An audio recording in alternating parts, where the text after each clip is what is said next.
If you're learning about covert narcissists, you're probably familiar with the terms scapegoat and golden child. This is a form of triangulation where a narcissistic parent basically splits their own personality in half and projects all that they like onto the golden child, where that golden child can do no wrong, and all that they don't like in themselves gets projected onto the one they force into the role of scapegoat. Whenever you hear scapegoats and golden children describing their childhood, it sounds like they're two people that lived in completely different environments, yet they lived under the same roof.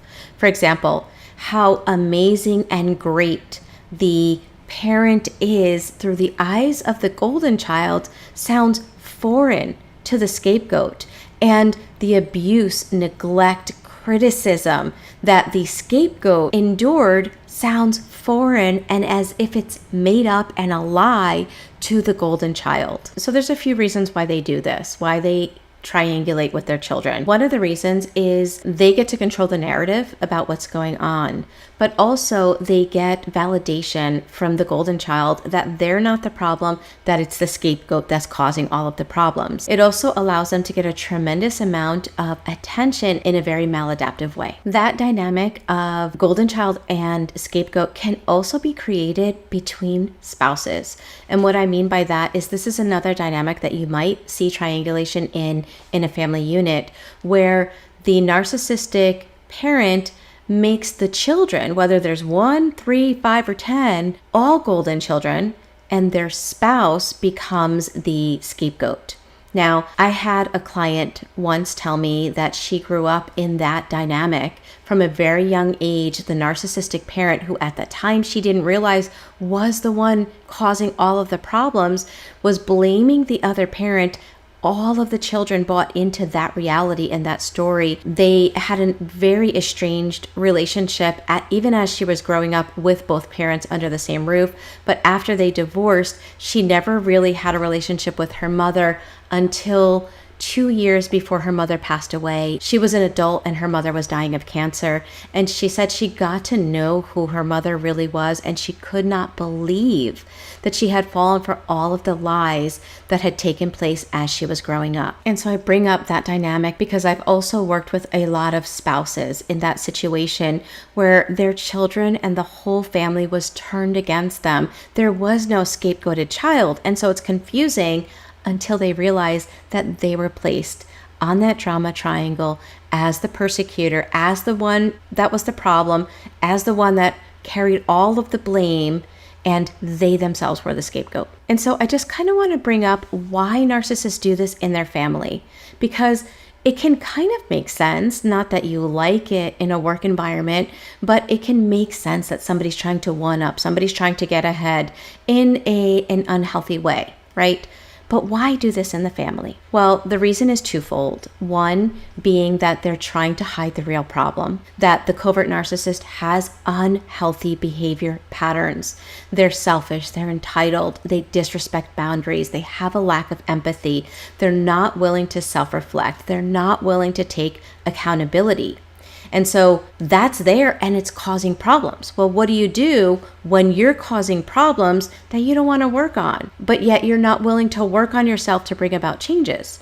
Well, you triangulate somebody else into being blamed for the problems. So it hides the real problem. And I want to add that it also allows the narcissist to get double supply, both positive and negative supply. They get the positive supply from the children that are fooled into thinking that the narcissistic parent, the one causing all the problems, isn't the victim, and that the other parent is the problem. That's a tremendous amount of positive supply that they get. They also gain the attention, the validation, the admiration that they desperately need in order to build up their fragile sense of self-worth and to keep their own toxic shame deeply hidden. And the children that are falling for this false image wind up supporting and validating the false self that the covert narcissist pretends to be.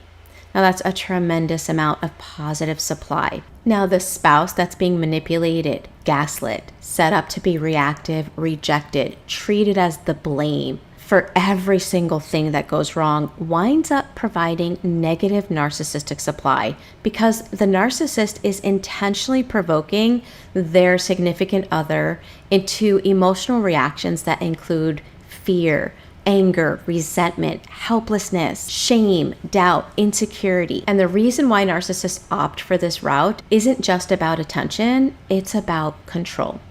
Negative narcissistic supply makes them feel more in control and powerful, defending against the shame and helplessness that they feel deep down. And the last family dynamic when it comes to triangulation that I'm going to mention has to do with when either the scapegoat or the golden child grow up and start creating their own family systems.